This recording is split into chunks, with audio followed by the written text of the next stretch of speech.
Sekarang kalau kita katakan apakah orang-orang di Indonesia bisa membantu Palestina? Jawabannya bisa. Karena sebenarnya solusinya itu di dalam kepala masing-masing. Makanya ketika saya bertemu dengan seorang profesor namanya Abdul Fattah El-Awaisi, dia seorang penduduk Baitul Maqdis, penduduk Palestina asli yang terusir.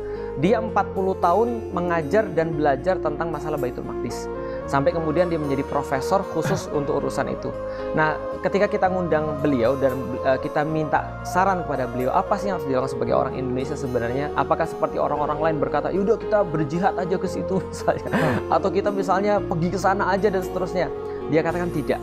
Karena ternyata setiap orang tuh punya kemampuan berbeda-beda dan setiap orang punya tanggung jawab berbeda-beda.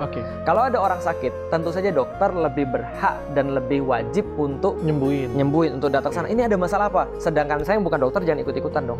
Kalau saya ikut-ikutan malah nanti riweh, gitu kan ya. Dokternya mau ke sana jadi nggak bisa gara-gara nambahin kerjaan. Bantunya mungkin yang lain. Betul. Bantunya mungkin bantu doa. Duit. Atau dok kira-kira saya perlu ngambilin apa? Ambilin air panas. Saya ambilin air panas. Nah maka tugas orang berbeda-beda. Tergantung apa? Tergantung tempat, tergantung waktu, tergantung skill set, tergantung dia berkuasa atau tidak. Maka kalau orang-orang yang kayak saya, kayak dokter dan segala macam yang nggak berkuasa, maka tadi dikatakan sama Profesor Abdul Fattah El-Awaisi, liberation of mind before liberation of land. Kata dia adalah karena awalnya permasalahannya adalah akibat kesalahan problem di kepala atau salah berpikir sehingga terjadi penjajahan, maka harusnya yang dibenahi adalah berpikirnya dulu. Ketika berpikirnya dibenahi, kesalahannya sudah tidak ada, baru kemudian pembebasan tanah.